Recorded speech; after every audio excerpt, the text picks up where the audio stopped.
All right, you're live. Good morning. I'm Vice Mayor Shanika Smith and Chair of the Public Safety Committee. I'd like to welcome you to the March 30th meeting. All council members and staff are participating virtually. To help the audience follow along, I'll state each section of the agenda aloud. We are streaming live on the Virtual Engagement Hub, which is accessible through the Virtual Engagement Hub link on the front page of the city website. We also have the option for the public to listen live by phone by dialing 855-925-2801 and entering code 9477. For today's meeting, we have the option for people to call in and comment live during the meeting. To call in and comment live, use the same number, 855-925-2801, meeting code 9477. Your phone will be muted and you will hear the meeting live. At that point, callers will hear 4 more options. Please press *3. Pressing *3 will allow the caller to continue to listen live and join the speaker queue. As stated on the agenda, public comment will now be heard at the beginning and end of the public safety meeting. Callers may comment only once during these general public comment sections, either during the beginning or the end of public comment period, but not both. Callers will have 3 minutes each. We'll be taking comments after council and staff introduction. So if you would like to make a comment, please join the speaker queue by pressing *3. If you're watching the meeting through the live stream while listening to the meeting by phone, please be sure to turn down your volume on your device before speaking. Now I'll do a roll call. I'll call each council member and staff participating virtually. Just give us a quick hello. Councilwoman Sandra Kilgore. Good morning. Councilwoman Kim Roney. Hello. City Manager Deborah Campbell. Hello. Interim Assistant City Manager Peggy Rowe. Hello, everyone. City Attorney Brad Branham. Good morning. Police Chief David Zach. Good morning. APD Financial Business Manager Elise Lewis. Good morning. And we have Fire Chief Michael Coggins filling in for Chief Scott Burnett. Good morning. Okay. We'll start off the agenda with public comment. Do we have anybody in the speaker queue? Yes, we do. I'll let you know when we get to the last caller. Okay.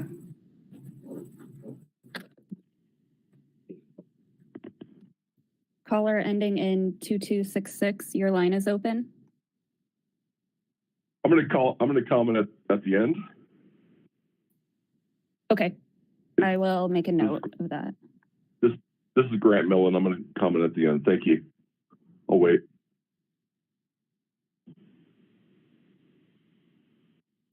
Caller ending in 7629, your line is open. Hi, this is Grace Martinez. Good morning, Public Safety Committee. First, I wanted to take some time to return to what I discussed at the last public safety meeting, which is that police falsified data that made it seem like a large swath of crime in our community was coming directly from encampments. During the meeting, it was suggested that we do not need to get caught up in the data, even though that very same data has been used to justify changing police policy, which has resulted in increased encampment sweeps, which are pushing people further to the margins and creating more safety issues. Second, I would like to speak to Councilwoman Smith's comments at the end of the last meeting, where she suggested that an increased police presence in communities makes some folks feel like their communities matter. According to 2021 data, 10% of police killings began with a traffic stop, and 400 innocent unarmed people were killed over the past 5 years during these stops. Speaking from my experience in my community, as well as the experience of my family members, having one's community constantly staked out by police does not make me feel any safer, and I don't think that many of my neighbors would agree with that either. It feels like my highly gentrified neighborhood is being specifically targeted at this point. And I can't help but notice that the Southside community, which the Citizen Times ran a piece on this week as having the highest increase in home prices, is also where folks are being most heavily targeted. At the council retreat, Councilwoman Kilgore suggested that we cannot redirect funding from policing because police already don't show up in Black communities when there are safety issues. To me, this points to an issue of how police disproportionately mistreat Black communities, whether they are actively targeting them in the case of the South Side community or in failing to provide them with the services when they request them. Next, I would like to direct you all to look at the STAR program, the Support Team Assisted Response Program in Denver. This program was put in place to send out mental health professionals who are qualified to deal with mental health issues, which many folks in our unhoused community are also dealing with. 7 out of 10 of their calls go to unhoused people, and they have managed to take on 750 calls in a 6-month period with a small staff. And Denver is going to give them 15 times the budget out of their general fund, which is excellent news because Asheville still has plenty of additional funds in our general fund as well to fund a program where mental health professionals can respond to nonviolent issues. And none of them resulted in needing to call armed police with the power to incarcerate, which in the case of Asheville would send them to a jail where 5 human lives have been lost this year. And finally, it is imperative that we continue to talk about the fact that Asheville police have charged 15 individuals with felonies in retaliation for protesting the treatment of unhoused folks in our community. These same folks are from the mutual aid program that Councilwoman Smith so aptly pointed out is the only opportunity in our community to get a hot meal on the weekends. And yet, police have been allowed to charge folks with a charge that is highly unusual to make up that they made up after the fact in order to try to disrupt the care for one another that is happening in our communities in the absence of other intervention. Thank you for your time.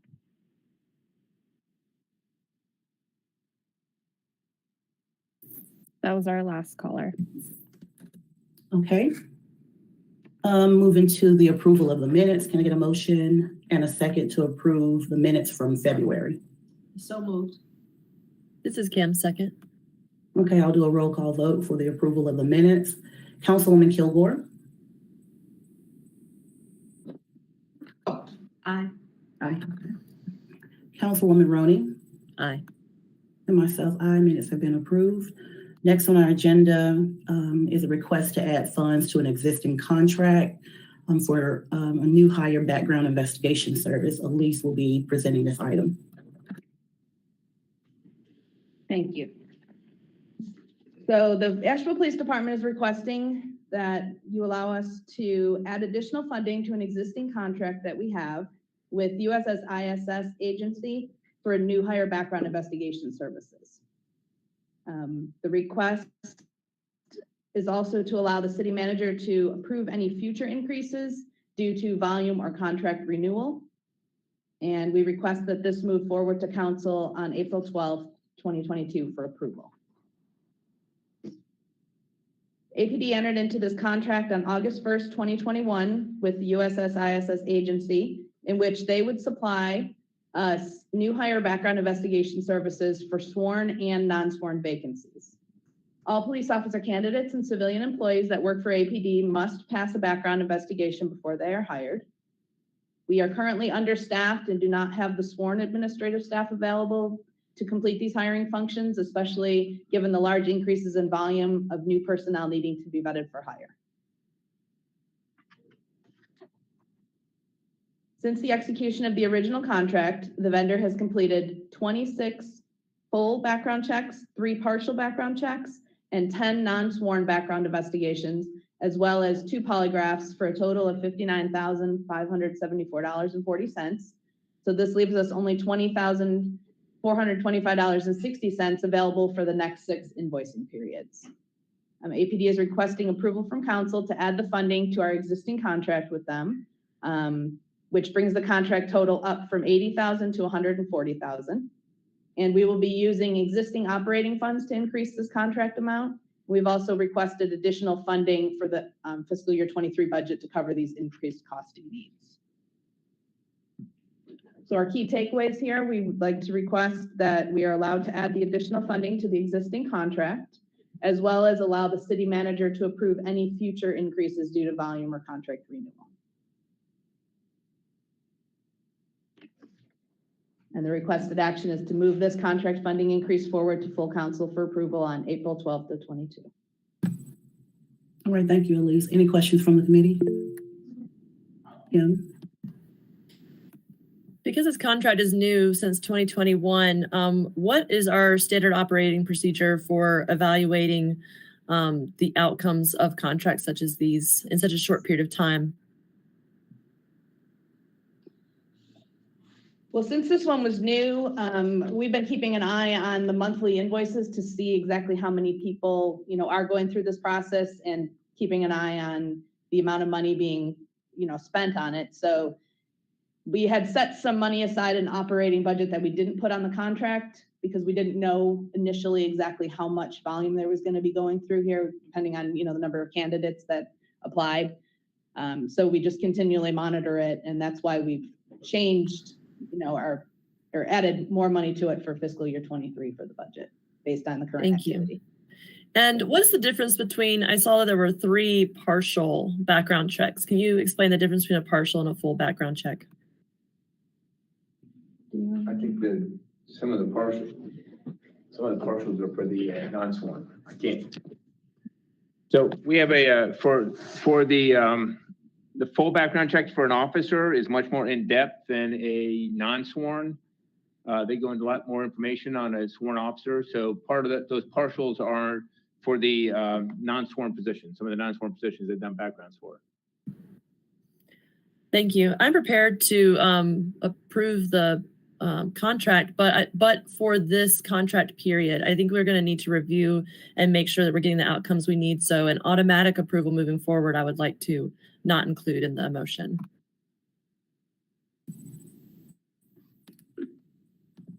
All right, Sandra, do you have any questions or any comments to make?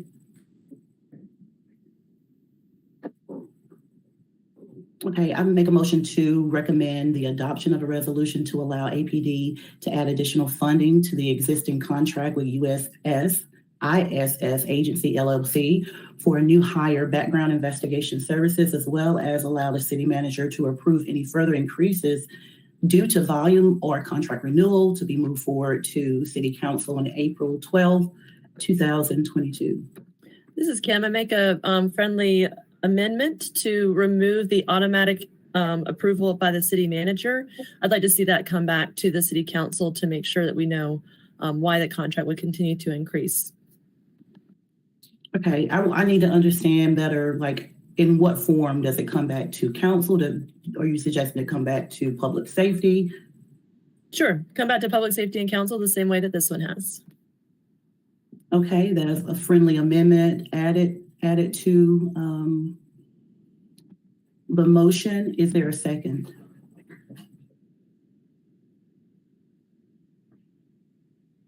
With no second being rendered, I'll go back to the original motion for a motion to recommend the adoption of the resolution for additional funding for the new hire background investigation service, as well as allow the city manager to approve any further increases due to the volume of contract renewal, and this be moved forward to council on April 12th, 2022. Is there a second? I'll second. Sandra? All right, I'll do a roll call vote for approval. Councilwoman Kilgore, Aye. Councilwoman Roney, Aye. myself, aye. The motion carries. And thank you, Elise, for that presentation. Next, we have an update on violent crime data from Chief Zach.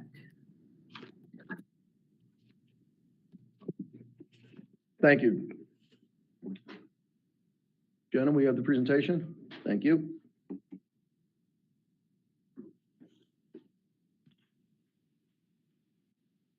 Next, please, Jenna.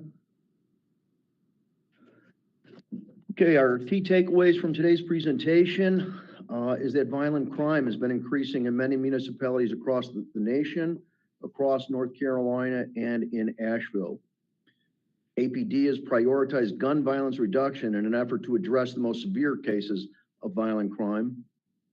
Gun violence reduction efforts have resulted in a decrease in gun discharge calls in the city and gunshot victims, and a slight reduction in overall violent crime. APD continues to focus on the seizure of stolen firearms in order to further the reduction in gun violence. We are improving our forensic capabilities to assist in violent crime investigations. And moving forward, community support, services, and opportunity must be enhanced to create a foundation for safety and for trust. Next, please. I think regardless of whether we pick up a newspaper, we watch the TV news or look on the internet, we'll see that headlines throughout just how gun violence is on the rise throughout our country. Next, please. Where does Asheville stand when it comes to violent crime? We just grabbed some cities across the country, but also some in North Carolina, to kind of give perspective of where we're at with violent crime. In 2020, when you look at violent crimes per 100,000 people, you can see per 100,000 people, Asheville, there are 805 violent crimes per 100,000 persons. That is double the national average, almost double the average in North Carolina.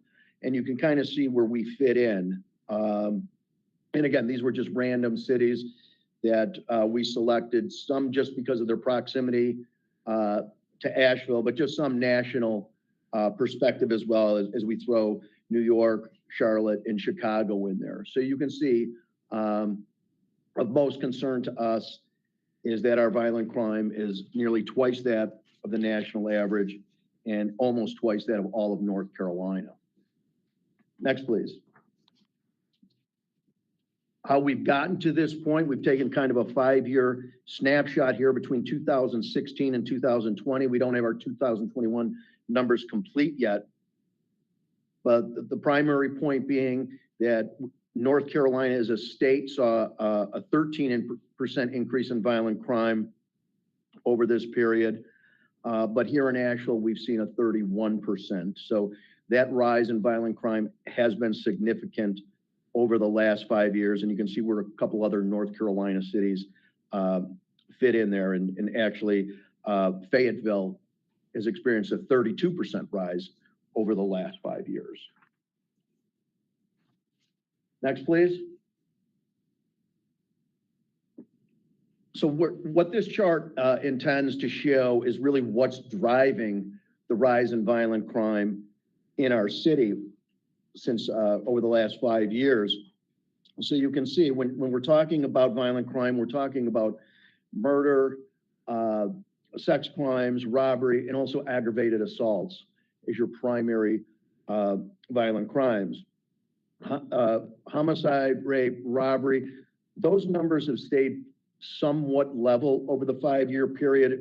When it comes to robbery and armed robbery, we did see a slight reduction in 2020. We're not sure if that's more COVID related with businesses and so forth being closed. So we don't really know what accounted for that sudden drop in robberies. But you can see what's really driving violent crime is in Asheville are the aggravated assaults. What aggravated assault is defined as when you're talking about FBI uniform crime reporting, it's an unlawful attack by one person upon another for the purpose of inflicting severe or aggravated bodily injury.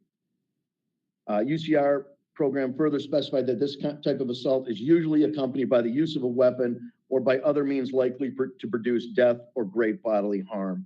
So you can see aggravated assault is really what's driving the increase in violent crime in the city of Asheville. Some slight good news is that we did see a 2% overall reduction in violent crime in 2021 compared to 2020. So slight reduction there. So the good news, it didn't go up. The bad news, we were hoping that there'd be a further reduction. Next, please. We made very clear that one of our goals for 2021, or our primary goal in 2021, was to reduce overall gun violence in the city, to reduce the number of shots fired calls, and hopefully by reducing that, we would also reduce the number of gunshot victims in the city. Next, please.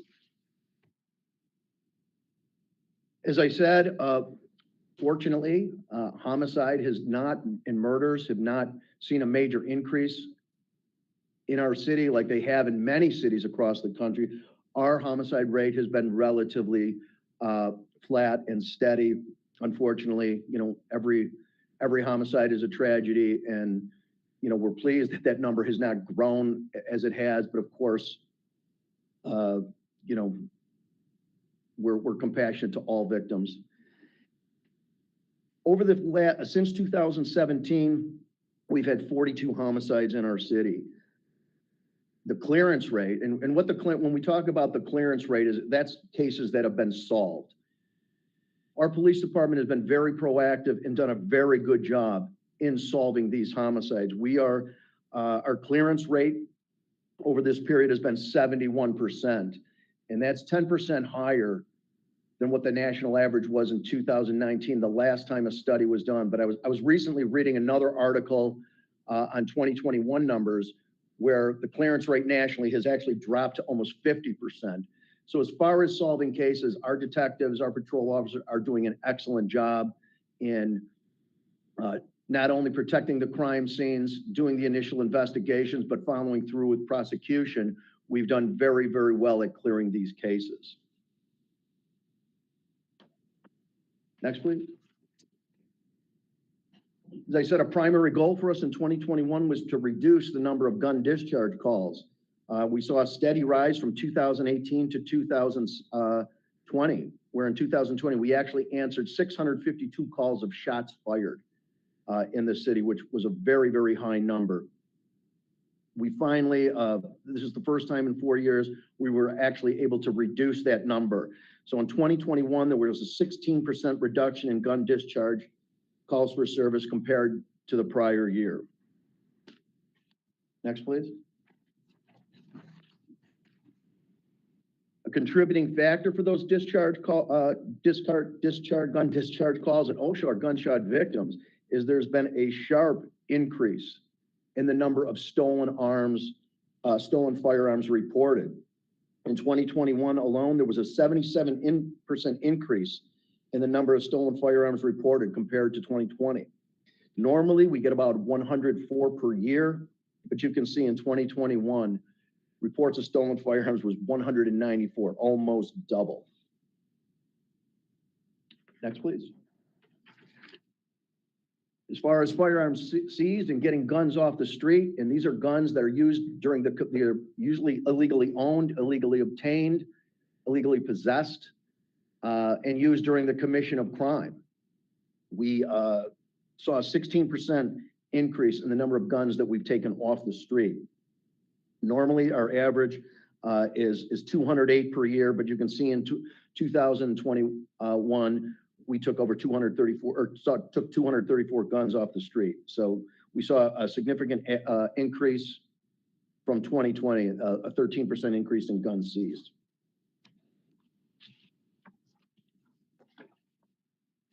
Next, please. As far as gunshot victims, in 2021, we saw a 31% reduction in gunshot victims compared to the year prior, and that's very good news, the lowest number we've seen since 2017. On average, we were looking at 41 per year, so again, down significantly. And these counts are based on victims that were actually struck with gunfire, but excludes victims that were threatened or hit with a firearm. Next, please. An area that we've really focused on over the last year, and again, gun violence was driving the necessity here, is that we've been really able to increase and enhance our forensic capabilities. I've invited Captain Silverman, the head of our investigative division, to kind of highlight where we've been able to go as far as enhancing our forensic capability. Captain? The first major purchase recently was Ballistics IQ, or BIQ. It involves the initial purchase was for hardware, software, and on-site training. This was in addition to, we purchased a shot tank in 2020. And so now this is the next obvious step. Some of the evidence we gained from our shot tank and that our officers recover and forensic techs recover at the scene can be put into the system. The hardware is, it's somewhat portable. We can bring it to scenes. Mostly it's used at the office. What it does is it takes ultra high quality photos of the shell casing, uploads it to a shared a shared cloud where ballistic experts review it. It does have some, it does have internal processes that it will run on those. And the first thing it does for us is it selects the best shell casings to send to the lab, the ones that will most likely result in a match. This cuts down lab turnaround time from what used to be, what could be months to weeks and days. Special requests can be made to have that sent to a ballistic expert. And we're told there's usually a 24-hour turnaround, but there is more of a, I think it was last time we sent one off, 90-minute turnaround. After we got through the initial training, while we still had their experts on site, we uploaded our most recent shooting evidence, homicide evidence, and we're immediately able to link it to another incident that happened days before. And we also uploaded a recent shooting scene, the one that occurred on Depot Street at a convenience store. And it was very quickly able to tell us the exact number of firearms used and give us an idea of what we were looking for on site. And that was very helpful for detectives that were working the case in real time. The next acquisition was TrueNarc. This was we've been looking at buying one for some time. It was a $24,000 purchase, but we were able to get one for free from the Department of Health and Human Services. That was also in conjunction with training. It is being mainly operated by our forensic technicians, and it is does presumptive field testing for most narcotics, everything but cannabinoids. It uses a laser, is sort of like mass spectrometry, where you don't have to open packaging, which is a major safety aspect that we're able to bring, because before, if we did want to do in-house testing, you had to crack open original packaging and expose yourself to the chemical you were testing. Pros is it also cuts down lab processing time because you have a good idea what you're going to be testing for. And so that's some of the initial tests that could be run. Another big pro is you know whether or not you are dealing with real narcotics. Early in the first week of use, a presumptive test was conducted, and we found that we had fake narcotics. And it basically insulates you. It prevents erroneous charging. The third is not here yet, but will be soon, which is the Leica RTC 360. It is one of the best crime scene scanning devices that you could purchase. It cuts down what could be hours of scene processing and measurement time to minutes, does 3D mapping of the crime scene, scanning of the crime scene, takes high quality photos, and does some 3D modeling as well. It also allows measurements to be done well after the fact, after the crime scene is closed. If there was a measurement that was overlooked, or one that during the course of the investigation became relevant, you could go back and actually do that measurement. One of the major pros too is with accident scenes, little different from a crime scene where you're shutting down an area usually off of a public thoroughfare. This will allow us to open up roadways much, much faster, especially with staffing, having to redirect traffic, and also an inconvenience to the public. We could, it'll cut down hours of road closure time. Thank you, Captain. That ballistics IQ system, there are only 40 agencies in the country that currently have this technology. So we're fortunate to be one of them. And as the captain says, it really assists in getting us real-time information, especially after a shooting scene or a homicide. The ability to speed that process. Those first hours are crucial. And when we start gathering evidence and having reliable evidence in a timely fashion, as opposed to weeks and months, really is going to assist us with that clearance rate. So very important piece of equipment. Next, please. So we have had some success, obviously, in 2021, and we want that success to continue. And in order to do that, we have to continue to build trust in our community through transparency, accountability, and responsiveness. We also must ensure that the victims of violent crime continue to receive effective services and support, not only through the city, but the county as well.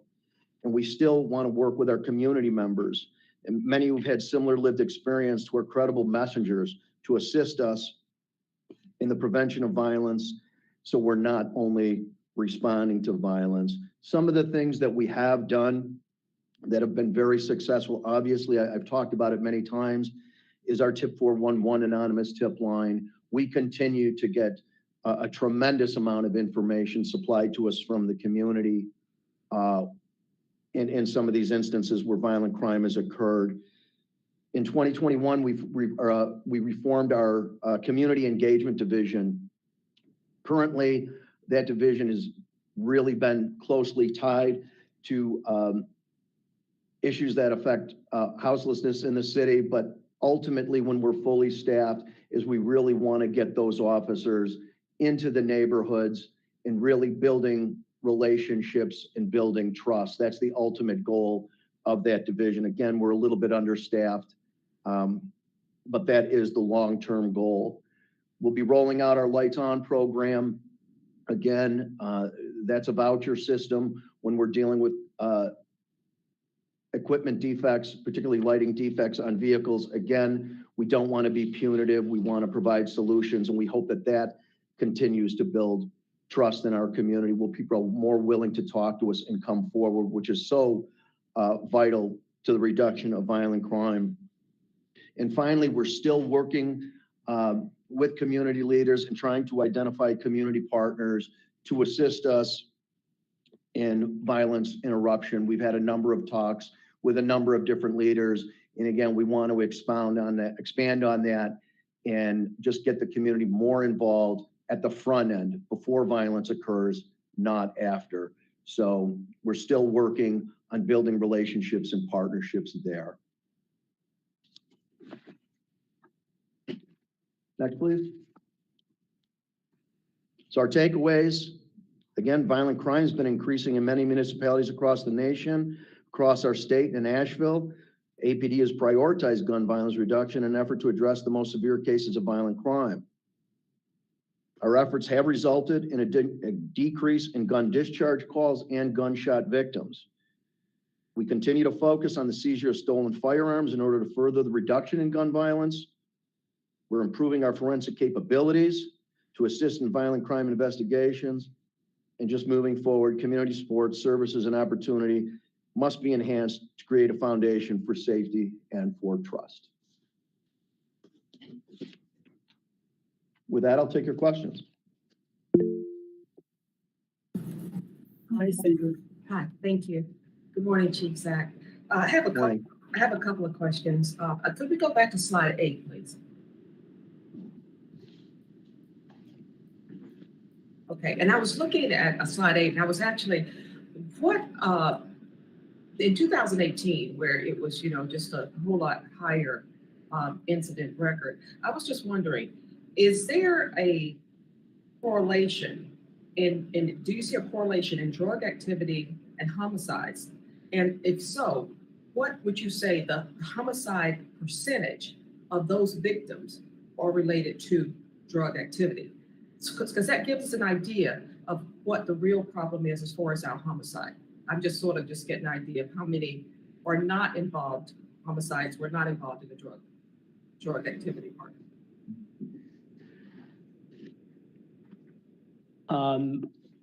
I could better answer that question with a deeper dive into each of the cases. There were 13 total. 3 were due to a domestic incident, and that was all in one incident. That was a notorious tragedy in West Asheville at a home. But just in seeing, just at a cursory glance, I do know there's at least one other domestic incident on here, but I could forward you a breakdown of our suspected motivation behind each one. Out of the 13, 10 are solved and 3 are still open. one of which is being actively worked right now. Still, it is the Derek Lee case from Old Lee Walker. So what you're saying is basically you have about 3 or maybe 4, which were domestically, more or less, the reason why was domestic issues. So the others, could you sort of say that those may have been connected to drug activity? And what- One of them we're fairly certain may have some connection. It is another one of the unsolved. The last one that occurred this year is a strong suspicion. The others, while they're loosely connected to their activity, they are somewhat connected. It could be argued that more and less are somewhat connected to the culture of selling drugs. And I think that that's probably true when you look, not necessarily at the number of homicides, but just the gun discharges and also victims struck by gunfire. There's definitely, in many of those cases, a correlation between drug activity and the violence itself. I think that's a fair assumption. For sure, the last, especially with, we did have a recent conviction. I believe he's still awaiting additional sentencing, which is Antonio Bozeman. He's a known narcotics dealer, and there are several others that have been recently connected with aggravated assault, that is shooting another person that didn't result in a homicide, that they are like known narcotics distributors. Okay. Another question I'd like to ask is, I realize I'm so happy about the Lights Out program that they put it in place. I was just wondering, is it any way that particular program can actually, is it to be expanded to other services? And the reason I say that is because what happens, like you say, this definitely helps because it cuts down on stopping people and not being able to give them solutions to actually help them do better. And I was just wondering, would it be, say for instance, someone with a,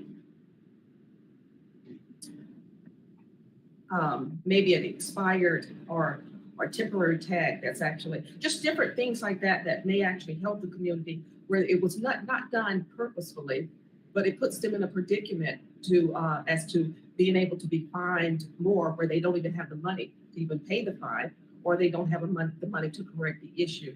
That could actually help. So I was just wondering about that. Do you think there's any room for that program to be expanded to prevent a lot of unnecessary hardships on people in the community that are vulnerable or, more susceptible to these stops? Just to be clear, Lights On has not officially kicked off. We've just been finalizing the printing of the vouchers and so far. They just received some information just yesterday. So we're very close on kicking that program off.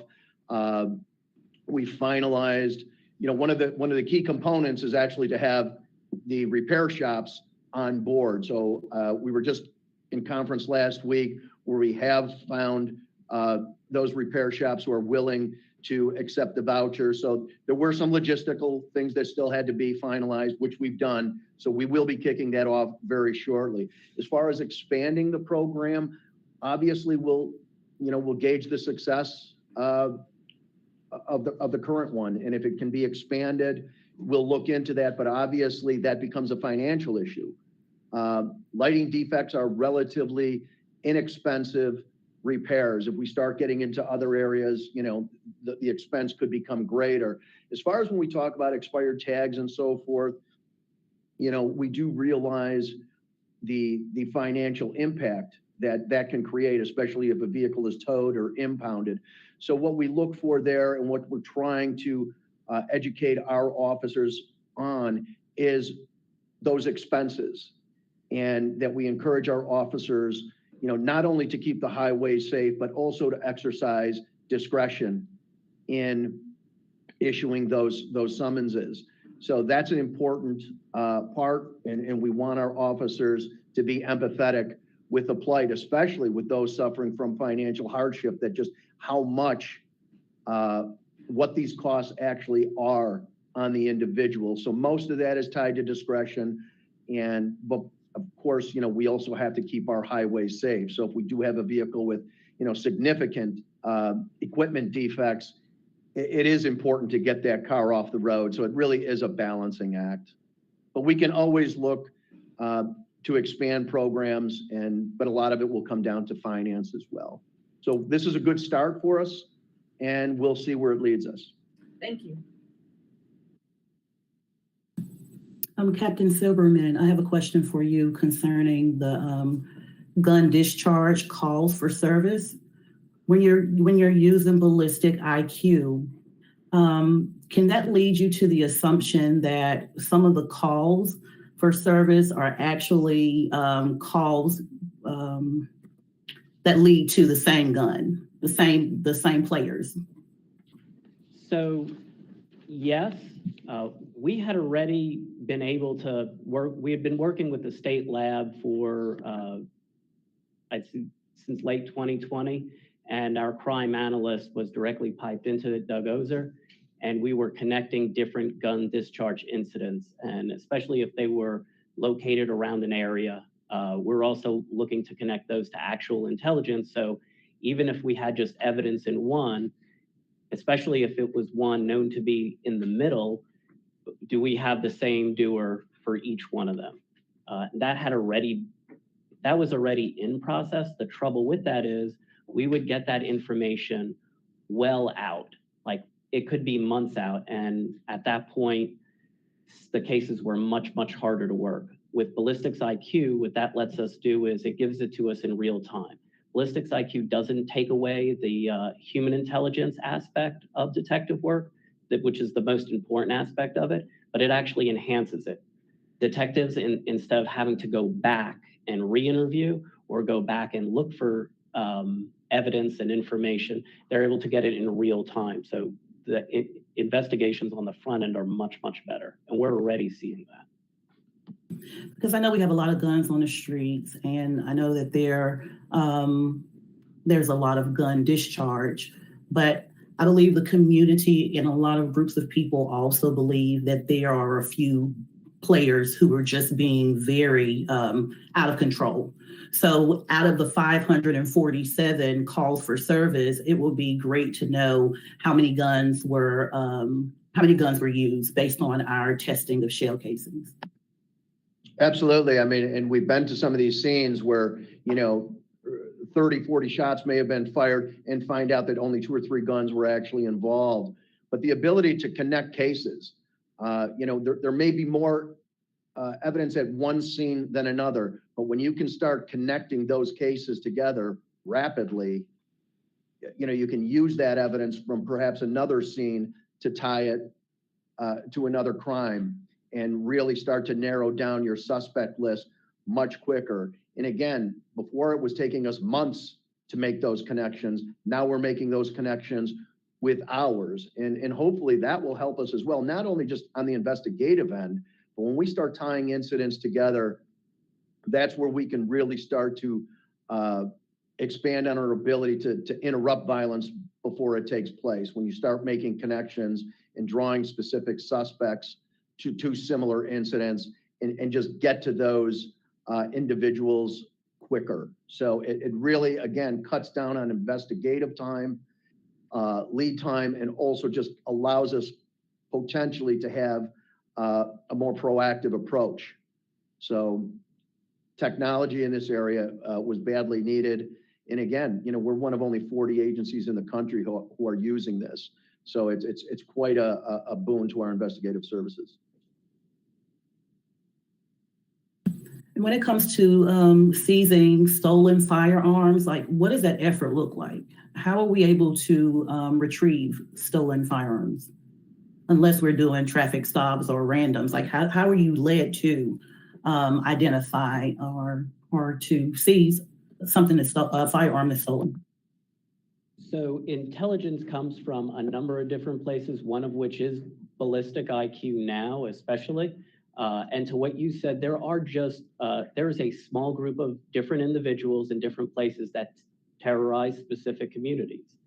And there is an effort to get away from random stops or to investigate the bulk of what comes in as drug tips, giving each the same amount of weight. So Doug Ozer provides a lot of the help managing all the intelligence that comes in. It comes in from tip 411 is one of the ways. It comes in through human intelligence, like people that do talk to the police, that do we do field interviews, and we note like who's doing what in what area, especially if we connect those names to people who are known offenders currently on probation or currently on pretrial release for something. We go to areas where the gun violence is the worst and conduct investigations based on all that intelligence put together. And we're left with a very limited scope that is, generally speaking, highly successful. The unit in and of itself, when they're out working, generally comes back with 1 to 5 firearms for every time they're able to go out, which we try and streamline to a daily basis, but they do get bogged down with court and paperwork and things like that.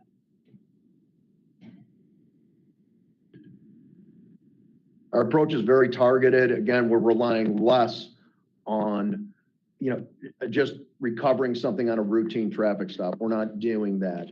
These are really targeted and focused investigations. And again, oftentimes, some of these suspects are packing a significant amount of firearms. And we're recovering a number of firearms at each investigation, not just a single gun. Generally, what we do see are people who are already in the court process for some kind of violent felony.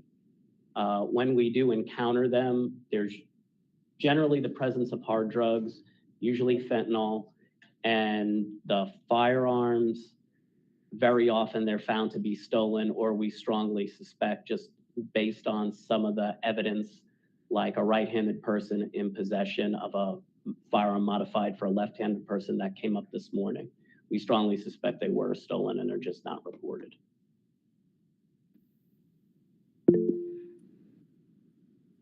Yes, just would like to ask a question. I noticed in the news that a lot of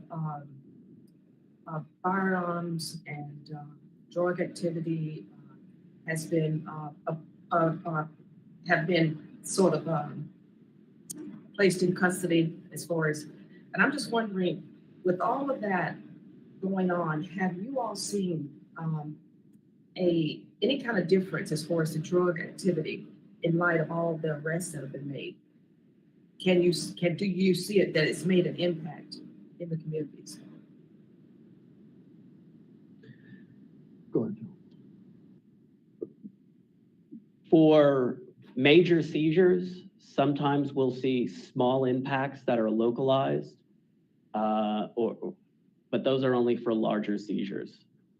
For most of the smaller seizures we make, even though it is a great value of narcotics, several grams of fentanyl are many, many dosage units and many, many potential lethal dosage units.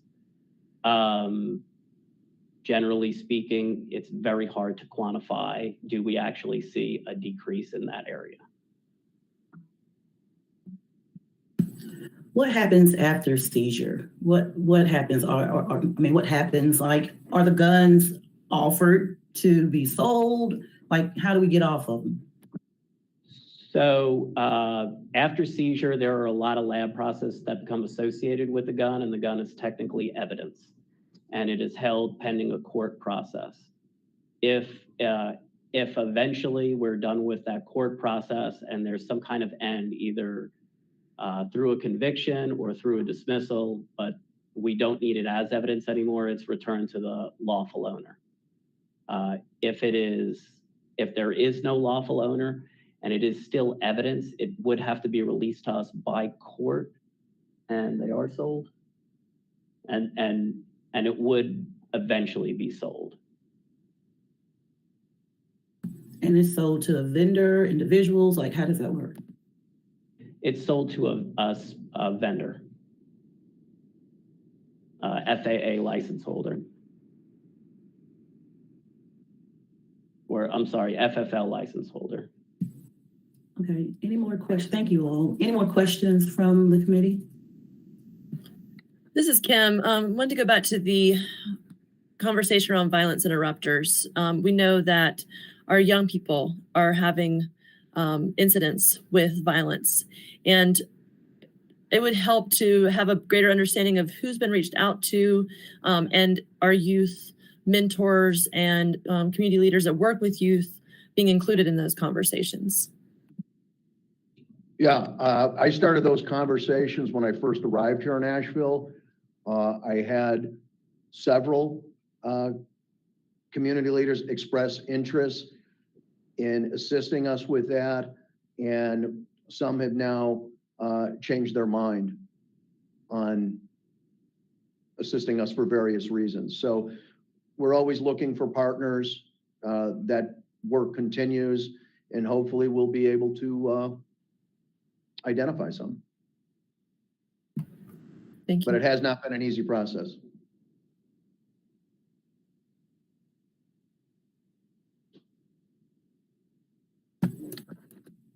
Right, thank you for this presentation. We'll now go on to public comment. Staff, do we have anyone in the speaker queue? I know we have Grant there. Is there anyone else in the speaker queue? As of right now, we just have one caller. I'll bring Grant in now. Hi, Grant Millen. I'm running for Asheville City Council. And first I want to say that the previous caller talked about traffic stops and police fatal use of force, it sounded like. One of the mayoral candidates, Michael Haynes, is in the paper in the Citizen Times stating that he doesn't want a return to zero tolerance, something, and I don't have that in front of me, but it's in print, and it's from when he said I might be running, and he's turned out to be running for mayor. He said he doesn't want to return to zero tolerance about discussions about gangs, and he doesn't want APD to shoot first and ask questions later. And again, I'm kind of paraphrasing, and it's there in print. I just wanted to say APD isn't shooting. There are no APD fatalities during APD interactions with perpetrators or innocent people or anyone. I don't even know what injuries are taking place, but I would think our news folks would be hot on the trail of even serious injuries.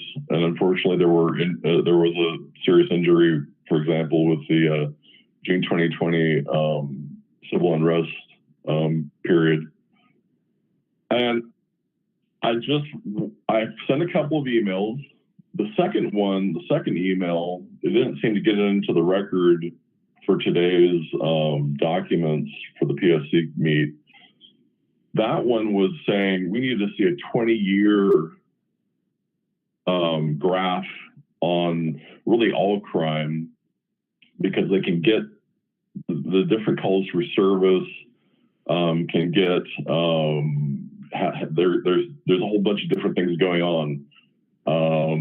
There are death investigations that start out as death investigations. There's a body and you find out it gets disposed somehow, natural causes, unnatural causes.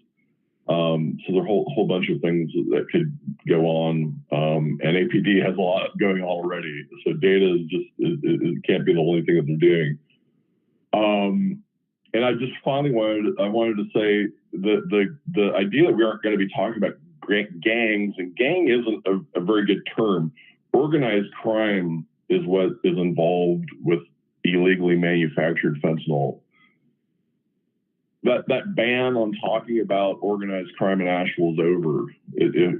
Particularly if I get on council. Grant, you're at 3 minutes. Okay. That was our last caller. Okay. Any final comments from the committee? Okay, being none, we'll adjourn this meeting until next month. Thank you.